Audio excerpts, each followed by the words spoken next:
back in the Garden of Eden, you know, when they had to cover themselves, they had fig leaves. I could eat figs all day. Oh yeah, baby. We're gonna talk more about our figs, our fig trees, our backyard, and how we did this in 18 months. And don't forget, stick around because we got some amazing recipes that Jenny is gonna cook up for us here on this video. Oh yeah, you're gonna want to be there for that. At first, I had experimented with several different trees, several different plants growing, and a lot of them died, guys. So I tried blueberries and raspberries, and I tried different types of apples and all kinds of different fruit trees and just bushes. This only took 18 months, guys, and if you will take a look around here, it's quite amazing because we have literally sold fruit on Etsy already. These tips are crucial. How to be successful in a small backyard orchard. So when we first started out, some of the plants died off and we didn't know exactly why some of these plants didn't make, but what we did know is that our figs seem to thrive and grow fruit, and amazingly. And we were so excited about that wow, we just had this one plant that seemed to be able to grow at the ground level, and it seemed to be able to not get diseased, bug-ridden, infested, or die for some reason. It was very resistant. And so we were excited when we looked at some of our other plants. This is the American elderberry. They did, see how some of the leaves darken? Well, there are certain things that don't thrive. In my opinion, this one's working and it's surviving quite well, but it is not thriving like this beautiful figs we have. Now, am I going to keep my American elderberry? Yes, I am. But I will tell you that if I have to grow something here on the ranch, it's going to be a fig because it's easy to maintain once it's been put in the ground and there's irrigation in place. Now, our Chicago figs, guys, these are amazing. If I were to recommend a specific orchard tree that would be great for up north, it is definitely the Chicago fig, guys. These are cold hardy and they are oh my goodness, look at that one. Look at this one. This one's really, really good. Oh, you guys. This is zone 8B. And for this zone, even this little guy, brand new, this Beers Black Fig had tiny little figs on it this year. So any tree that produces fruits in that first year, they're just gonna get bigger and more every year. So know this. Again, this is a Chicago fig. And look at this, guys. Oh, look over here. These are luscious. There's figs all over this thing. Ready, here's another one. I mean, they are just amazing and delicious. Delicious. They have fiber, potassium, magnesium, and calcium. They're full of it. It's wonderful. This is an LSU. We haven't seen any fruit on it yet. And this is an Italian. This will be one of our green figs. Italian honey. They usually do pretty good here, but this one's pretty little. I only got it when it was like this big. So they grow fast too. And our favorite. Now, this is an organic cherry. This one's growing. This is a Bing sweet cherry. This one is growing quite well here in zone 8B. So that's another one, the Bing sweet cherry, and it is an organic cherry. So it's a very good one. And then we have our Stark Rimson Gullah. This apple tree is growing magnificently here as well. And so we have some, and this one, it took a little bit. This one needed extra start because remember, when you have a fig is just going to grow roots really thick, really fast. The root system's going to set up really well, even in clay soil. But an apple is going to have a harder time. This one had a harder time in the beginning. And the roots were very shallow and they were competing with all the grass. Now it has finally gone deep, but it has taken a year or 18 months for this tree to get established. But I love this tree. I'm very proud of it. So the ones that have done well and the ones that are flourishing and bringing us fruit, those are the ones we chose to make a highlight here on the ranch. And again, we have a brown turkey. Now this is my favorite. Even though it is the ugliest fig we have as far as aesthetically pleasing, it kind of grew a little wonky for me. So in my opinion, I wasn't so sure. But when you try the fruit and you see the fruit, look at this. Come this way. Look at this baby. It is huge and amazing. I mean, it's a good size fruit. And delish, might I add. And we put a little bit of bird netting around these in a clip, just to clip it in there so the birds don't bite on them. And they will ripen from the lower branches to the upper branches. And you'll get about 2 crops. So you will get a first crop, a breba crop, and sometimes you'll get larger figs on that breba crop, but then you'll get a second crop that becomes your fuller crop in the fall. So, and of course it's gonna vary in your zone, but it's exciting to know that you're gonna get some really good crops with figs. You're gonna be very happy with the fruit. And you don't need to spray any chemicals. Guys, I have put on a little of my special mixture here, but this is all organic material and bark. Here's some crepe myrtle. It is very important that you give them room to bush out, because during the winters, they will literally, all of their branches and foliage, it's almost like you're cutting them right off at the trunk, and they start over again the next year. And I'm not saying that happens every time, but if it's likely to happen, and there's a high chance or likelihood that they restart, but they will grow this tall in a matter of months. We call it the Texas never bearing. Why? Because it doesn't have hardly any figs on it. We haven't eaten any figs off of it. There's only maybe 4 figs on this entire huge bush. But then we found out something super exciting. What did we find out? Well, we found out that you can make fig green tea with these leaves. And these leaves are delicious tea. And you don't need much, only like maybe a teaspoon of this powdered and ground up in your boiled water. And you will have a delicious, it's almost like, it's a little sweet.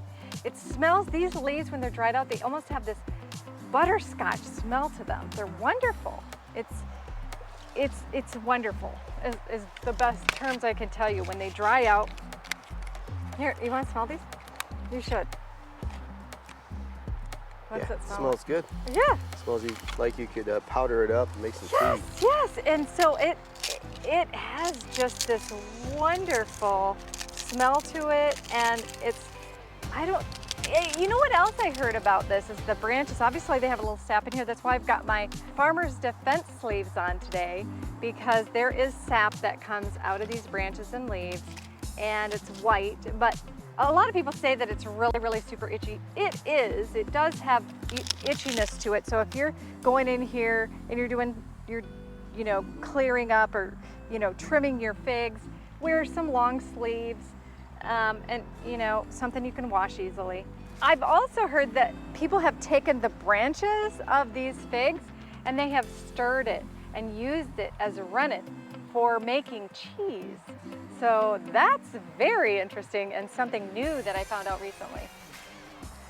So a lot of people are asking questions like, are there fig wasps or dead fig wasps inside my figs when I'm eating them? That's nasty. It is true that the wings come off and all of that baloney inside, it gets stuck in there, yada yada. Back in the 19th century, the fig wasp was brought over to California, of course, but it is not a wasp that is from there originally. But the main thing is all of these fig trees, they're common figs. So they do not have that. So they don't need to be pollinated. They're self-pollinating. Self-pollinated? Oh, that's cool. So common figs are self-pollinating and they do not require the pollination or the fertilization from the fig wasp. So anything here that comes from our ranch or almost everything in North America does not have a fig wasp. And there's no dead bugs in your figs. The dried figs from Turkey or from California, you are likely, highly likely to, because there is a fig that is called, I have to look it up, a Calamurna.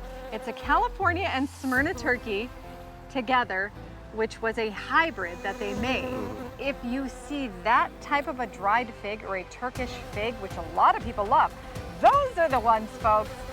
Those are the ones that have the fig wasp in Right. them. And folks, so when you go out and get your fig Newtons, those are Those the are ones the right there. ones. Yeah, so you have wasps pollinating your figs that go into your fig Newtons. So you're really eating some like dead wasp things in your fig Newtons. It's pretty gross. And they are. They have their. It's a long, drawn out story that I don't really want to get into, but mainly he's right. And these are so easy to grow. I can't tell you how happy and excited I am to share the fig with you, because you can grow them on your patio. You can grow them outside. You can grow them in smaller places. You can trim them into a bush. You can trim them into a big tree. You can use the cuttings and transplant them somewhere else. And you get fruit in the first year. It is so super neat to be able to have a little like Garden of Eden started out right in your own backyard, right off of your porch. Isn't it pretty? Oh, you guys, the smell of this. And so I'm just gonna put on some of the good ones, some of the not so good ones don't get to go. But it's this is like the neatest thing. So I just want you to know that you can have a little patio backyard spice garden. You can create something with just like tomatoes and peppers. We've got a whole bunch of peppers growing now too.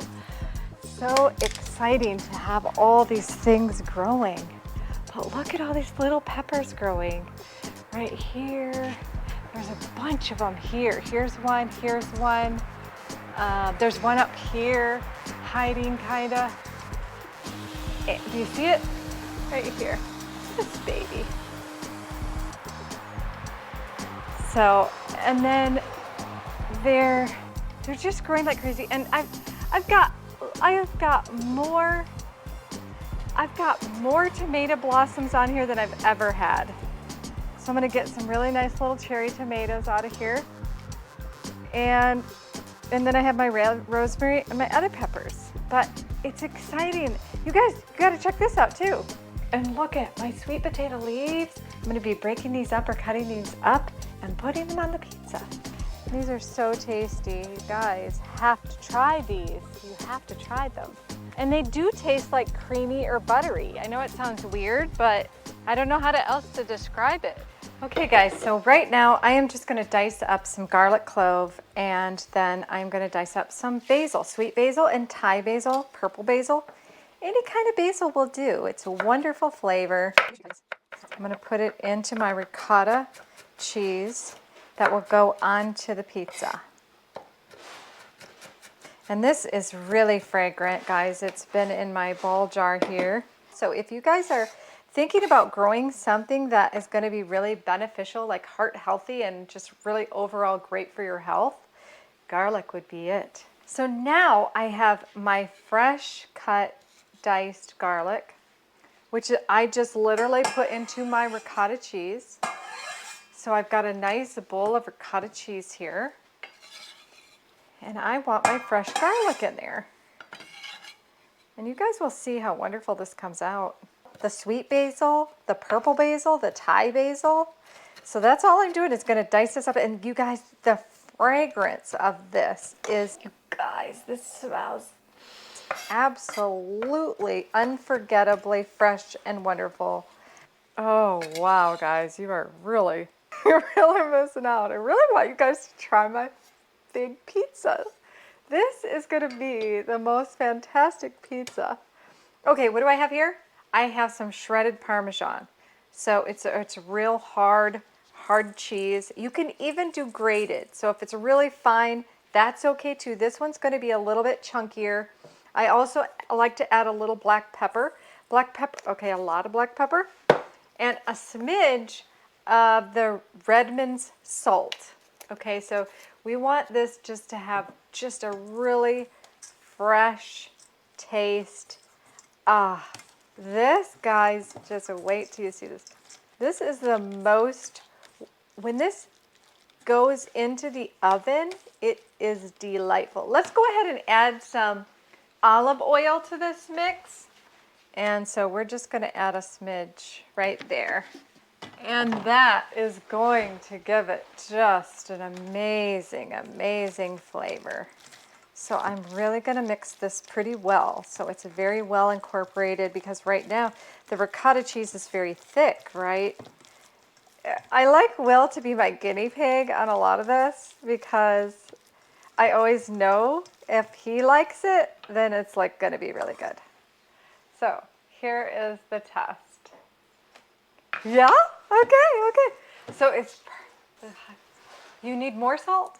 A little bit? Okay. Yeah, it's like A little bit more salt. Okay. too like sweet. Okay, so we are adding just a smidge more salt. This stuff is really good stuff too. If you haven't gotten Redmond salt, you should. It's just this most fantastic natural salt. And it's so beautiful too. I mean, look at it. It's gorgeous. All right, see if we've made it salty enough. Yeah, okay. Okay, so now all I'm going to do is go ahead and spread this on here, almost like frosting. This is the ricotta fig, okay? So fig and sweet potato greens on here with fresh basil. Doesn't get any better. What I'm trying to do is kind of be even with both of these pizzas, and that's why I'm going kind of back and forth on these and not just finishing one. I'm going to try to just make sure I have enough for both. So when y'all make these, just kind of make sure, okay, if I'm doing 4 pizzas, then I need to make sure.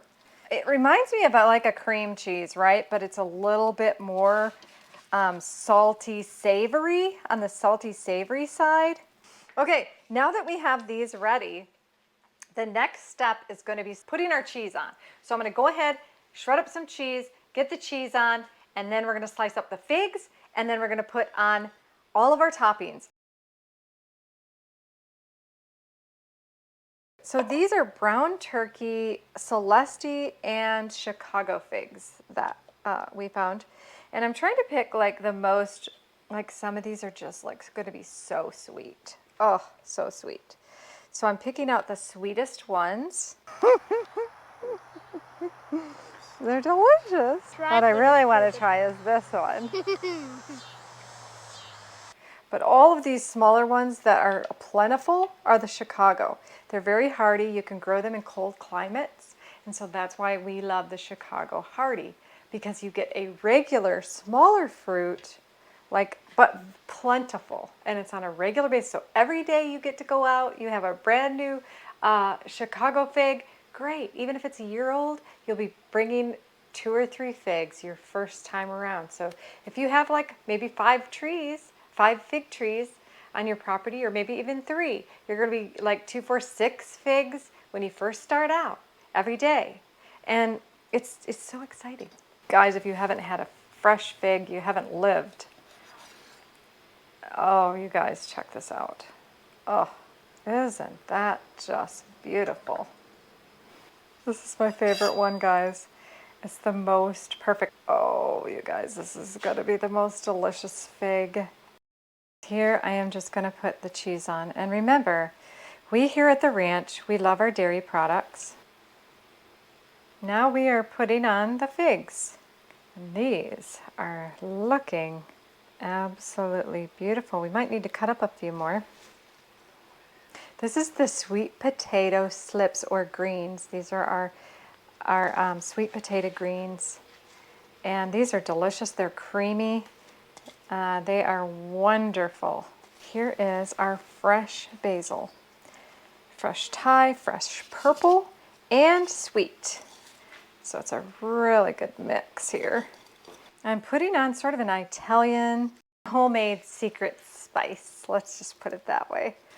And this is just olive oil in a spray form, so it's not too heavy and too thick.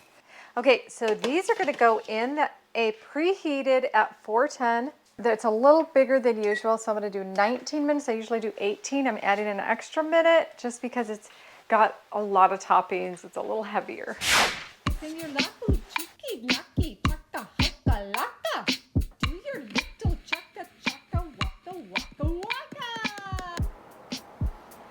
All right, Jennifer, what do we have here? Well, we have our delicious fig and potato greens with fresh basil pizza. Sounds good. I know. Oh, wow.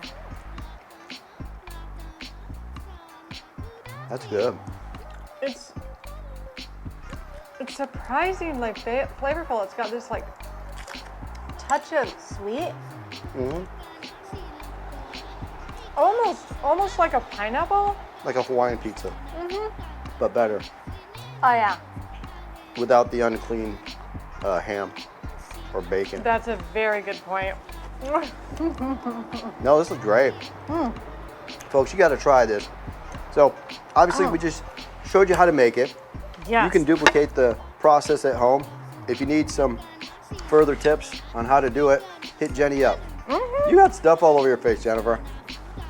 Ready? Another successful meal on the ranch. Cheers. And don't forget, check out theranchhub.com where you can find everything having to do with the ranch. So, with that being said, we're out of here. We're going to go We'll see get you some next more time. pizza. Woo!